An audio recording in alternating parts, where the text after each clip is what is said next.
Bonjour à tous et bienvenue sur ma chaîne Couleur Aquarelle.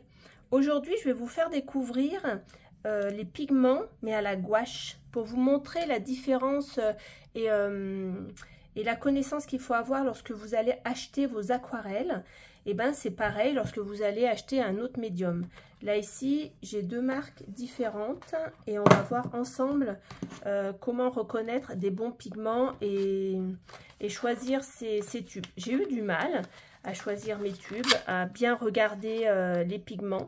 Je vous dirais pour donc des teintures, en fait les couleurs donc primaires, et puis après pour les couleurs secondaires, et on regardera ensemble aussi pour les bruns. Donc on commence par cette boîte. Donc là c'est le Franc-Bourgeois qui propose une boîte. Donc je l'ai acheté à 33 €. Donc la boîte de gouache.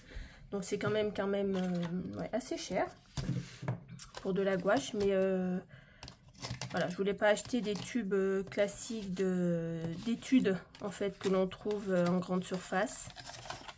Alors, on va aller sur notre jaune primaire. Donc celui que il marque, enfin il nomme jaune primaire, c'est un mélange de jaune. Il le marque opaque parce que c'est de la gouache. Et on va pouvoir jouer avec la transparence, même avec la gouache, parce que ce médium-là, il se travaille avec l'eau, d'accord, comme l'aquarelle, donc c'est pareil. Donc son jaune primaire, lui, il est fabriqué avec des pigments PY74 et PY38.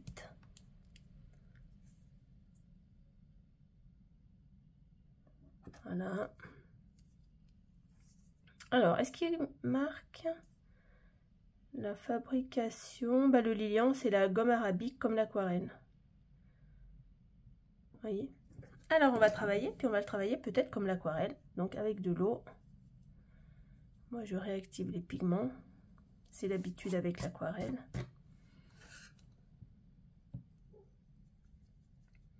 Alors, c'est de la gouache extra fine.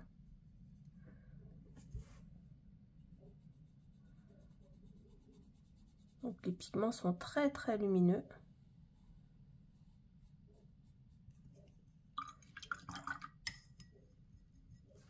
On va venir regarder maintenant donc le pigment. Donc rouge primaire, c'est du PV19. Donc c'est toujours le Franc-Bourgeois.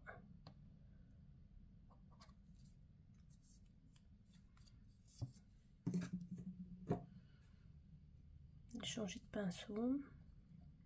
Je suis en pinceau en poil synthétique. Je suis sur différentes marques. On va essayer de l'humidifier, de le diluer un petit peu plus. Vous voyez, on arrive à jouer quand même dans la transparence, hein, parce qu'il le marque opaque, mais on pourrait jouer avec la transparence. Je suis sur du papier cellulose, je suis sur un bloc. Ici, c'est le bloc XL de chez Canson, qui est pour watercolor, mais la gouache s'utilise avec de l'eau, donc c'est très bien d'utiliser ce genre de papier, et tout papier cellulose. Le bleu primaire, et le bleu primaire, j'ai regardé, donc c'est le PB15 2.1, donc ça veut dire que c'est avec du rouge, celui-ci. C'est pas le PB15 pur. Il y a une petite note dedans, mais qui ne se voit pas comme ça à l'œil nu. Là, on a le bleu cyan, le bleu primaire. Alors, on va faire peut-être un peu nos mélanges. Hop, un peu de bleu. Je vais prendre un autre pinceau pour aller chercher un peu de rouge.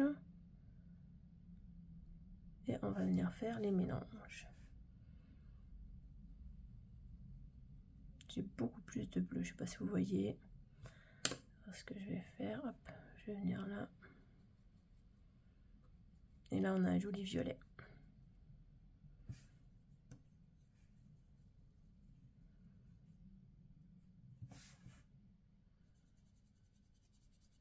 Voilà, on a un très beau violet primaire.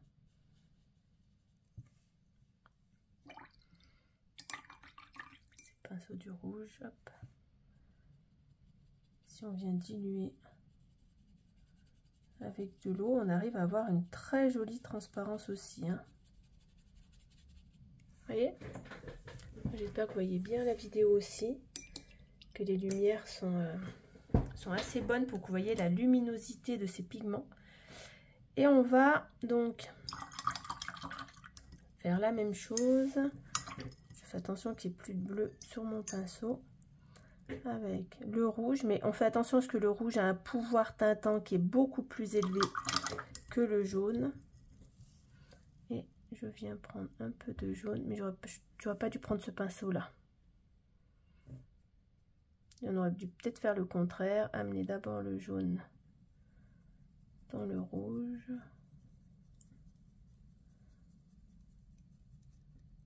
Je pense qu'il manque un petit peu de jaune. J'en ai un peu sur le pinceau.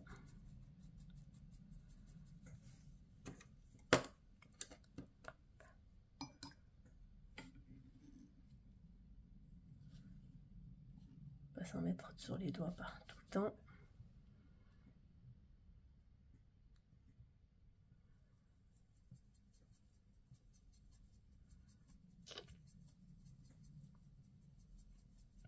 Non, là on a un jaune orangé. Et là on a l'orange. Voilà. Alors il faut faire attention avec le gris, vous voyez, de la palette qui donne cet effet là.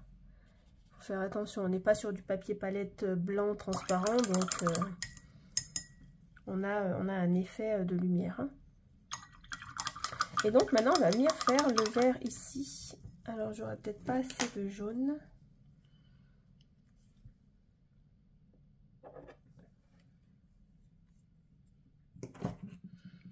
Donc je vais prendre avec un pinceau bien propre jaune et je vais venir apporter des toutes petites pointes de bleu petit à petit.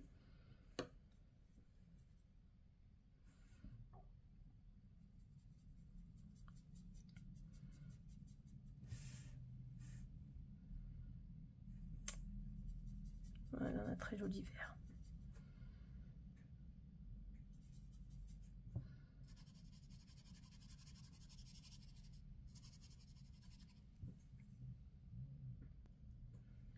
Donc un très joli vert de couleur primaire. On va, en apportant du jaune là comme ça, et ben faire notre jaune vert qui se retrouve ici sur notre cercle chromatique. On rince le pinceau.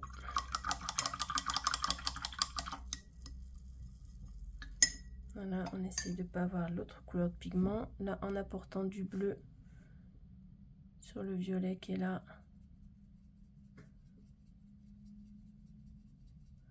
On a le violet bleu. Hop.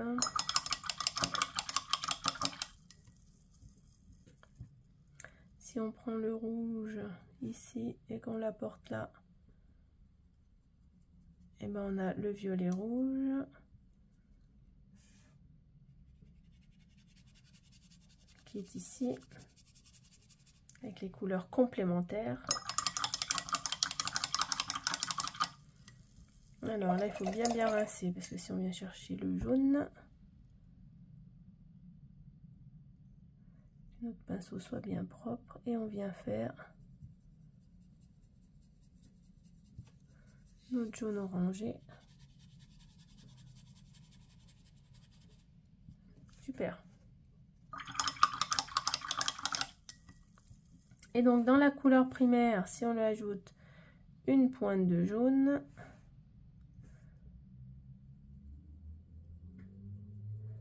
et on fait un rouge orangé, et on tombe sur une note de rouge.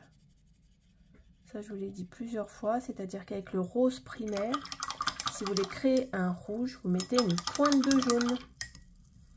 On aurait tendance à pas croire ça parce que c'est plus foncé, en fait, le rouge. Et on voudrait lui associer une autre couleur.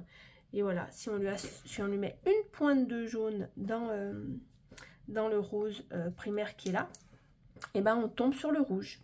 Donc on a de très belles couleurs primaires ici, qu'on a créées avec simplement 3 tubes. J'ai pris aussi le lot. Alors dans le lot, il y a un lac carminé. Le lac carminé, c'est du PR83 et du PR12. C'est un peu du carmin, la laque cramoisie. Donc on sait que pour faire ça, c'est la cochenille. Donc, hop, on est avec de l'animal, du synthétique animal.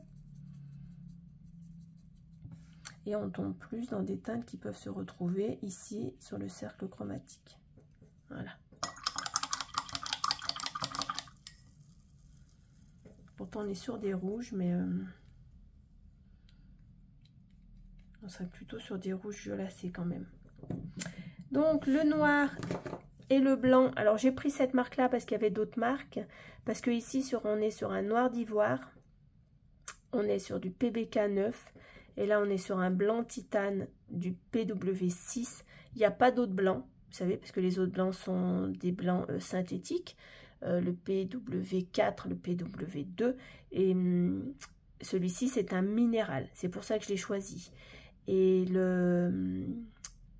ici, le noir ivoire, pareil, le PBK 9, je l'ai pris parce que c'est un noir minéral. Donc celui-là, c'est un noir, vous voyez, les tubes, ils pèsent lourd. C'est du bon pigment. Vous voyez, celui-là, il est beaucoup plus léger. Si je compare les deux, celui-là, il est beaucoup plus léger, le jaune, que le noir.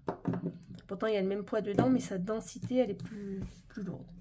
Et je suis allée chercher mon terre de sienne.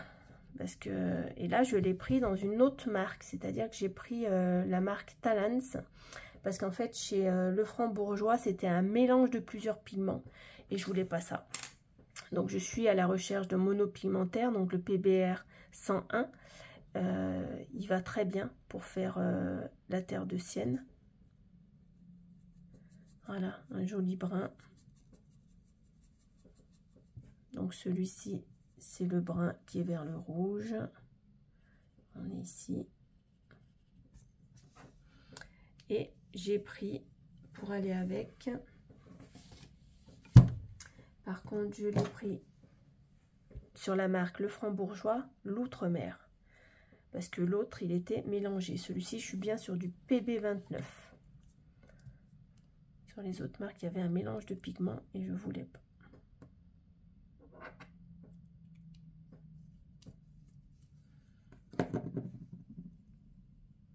Et là, je veux voir si, comme à l'aquarelle, j'arrive à avoir un joli gris. Beaucoup trop de brun, mais c'est pas grave.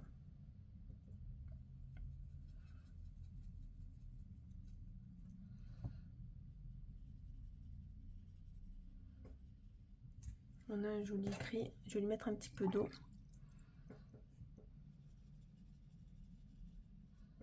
Pour qu'on voie la fabrication. Très bien. Et je vais prendre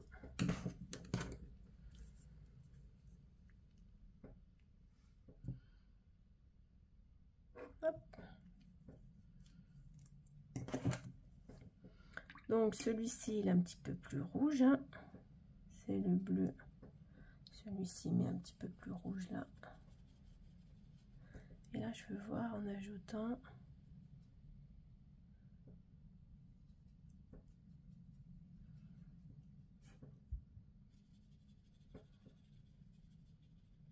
voilà, on a des jolies teintes à la gouache, très jolies. Voilà, donc en achetant, alors là ça revient un peu à 40 €, le fait d'avoir acheté ces pigments là. Et on a les pigments essentiels pour pouvoir peindre à la gouache. Donc là, ici. Hop, je vous montre ceci. Donc celui qui a été ajouté, le cramoisi qui est là, on n'en a pas forcément besoin. C'est un rouge qui est là, carmin, pourquoi pas, mais on peut le fabriquer nous-mêmes. Et on rajoute le terre de Sienne et le bleu outre-mer, et on a une jolie palette pour pouvoir peindre à la gouache. Vous pouvez aussi faire des essais à la gouache. Vous pouvez commencer des estampes que vous avez envie de faire. Par exemple, je ne sais pas ce qu'on pourrait faire. Hop. On va faire, je vais me mettre là à côté. Voilà. Je vais garder ça ouvert. On va voir si on peut avoir les deux. Hop, comme ça. Et on va prendre, donc je vais me prendre un petit peu d'eau propre. J'ai un tout petit pinceau, mais on va le faire. Donc on va prendre un petit peu de jaune. Hop, il est sale. Et c'est important. Parce qu'on peut vite salir nos pigments et désaturer si on apporte une couleur.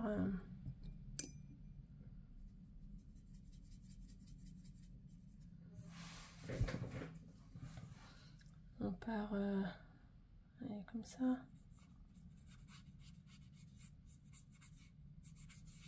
Hop.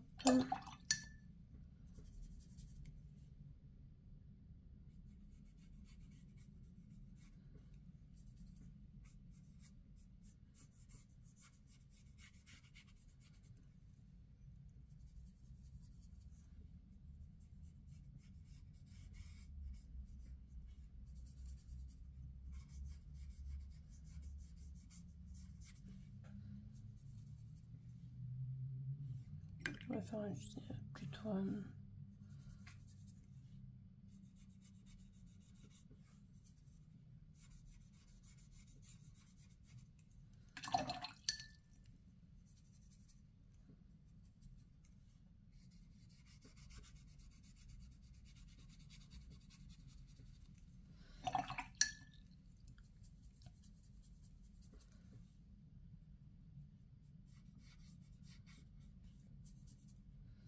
si vous travaillez un peu dans l'humide, vous pouvez travailler un petit peu comme à l'aquarelle.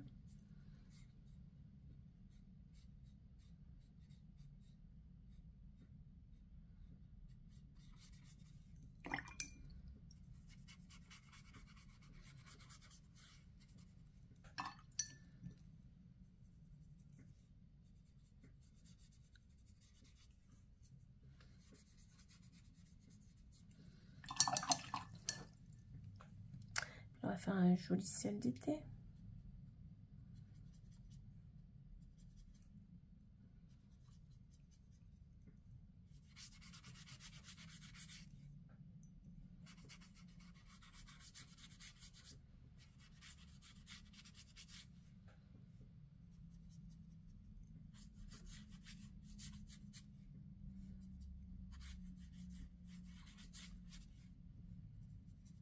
J'ai vraiment pas le pinceau pour, hein, mais vous voyez, on a un joli rendu. Hop. On ramène un peu, voilà, un peu de bleu là ici sur les bords comme ça.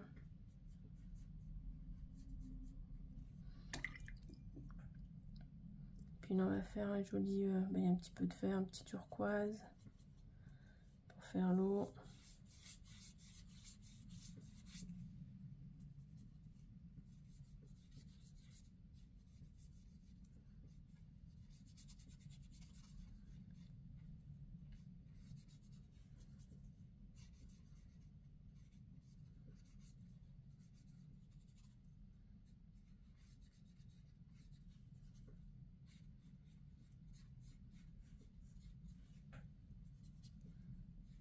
Et comme ça, hop.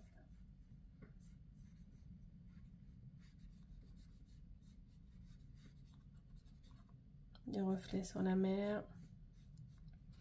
Et puis là, on va venir prendre notre terre de Sienne. Alors, terre de Sienne un peu naturelle. On va utiliser celui-ci. On va faire là, ici, hop.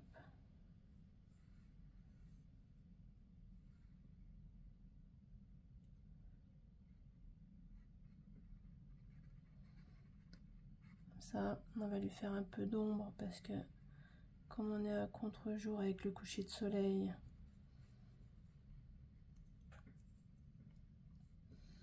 on se retrouve un peu à l'ombre.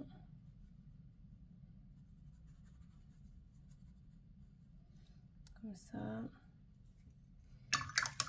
On va venir prendre un peu de bleu outre-mer pour faire l'ombre là, hop,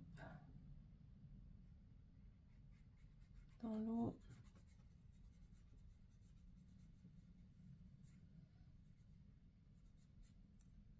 Voilà, on peut venir faire un rocher ici.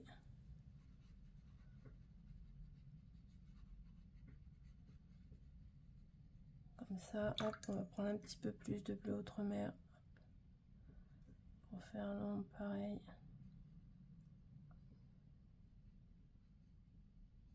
Dans l'eau.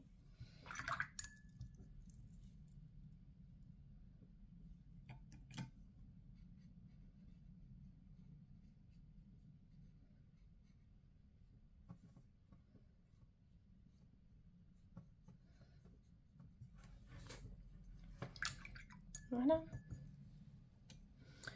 Peut-être souvent on a un petit peu le fond là ici qui est un petit peu plus foncé comme ça. Pareil, on mouille comme à l'aquarelle. Voilà.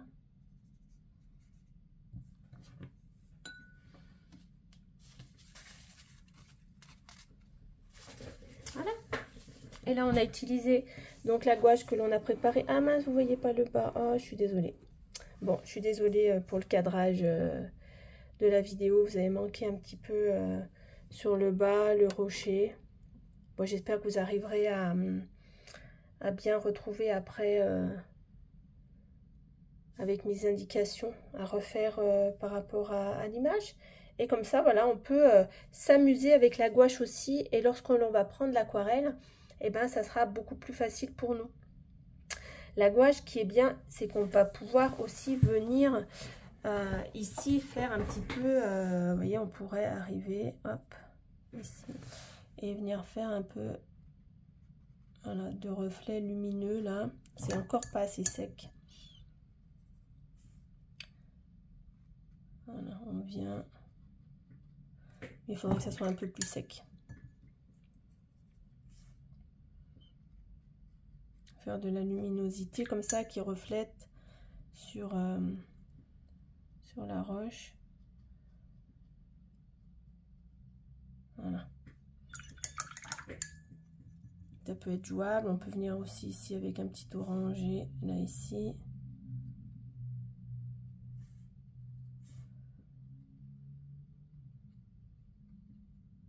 Voilà. Ça reflète sur la roche. C'est avec la gouache, voilà, on peut revenir dessus contrairement à l'aquarelle. On pourrait refaire un petit peu la base là. Voilà, un petit peu plus foncé pour bien signaler. Voilà. Et là, vous pouvez vous amuser aussi. C'est voilà, je sais pas si au niveau tarif, c'est quand même un petit peu moins cher que l'aquarelle. Les tubes, vous voyez, ceux-ci sont dans une gamme à 5 € le tube. Donc, on peut faire des essais avec de la qualité extra fine. Et on pourrait avoir un rendu pratiquement comme l'aquarelle. Donc, voilà, vous pouvez, si vous n'avez pas les moyens d'acheter de l'aquarelle extra fine ou... voilà, pas la possibilité, ben avec la gouache, et ben de pouvoir déjà vous exercer, vous amuser avec. Et ben j'espère que cette vidéo vous aura plu. Peut-être que j'en ferai d'autres à la gouache si ça vous intéresse. Peut-être pas, on reviendra à l'aquarelle bien sûr. Mais voilà, c'était pour vous faire une petite découverte de ces gouaches. Et ben je vous dis à très vite, à très bientôt. N'hésitez pas à vous abonner, n'hésitez pas à liker mes vidéos si vous les aimez.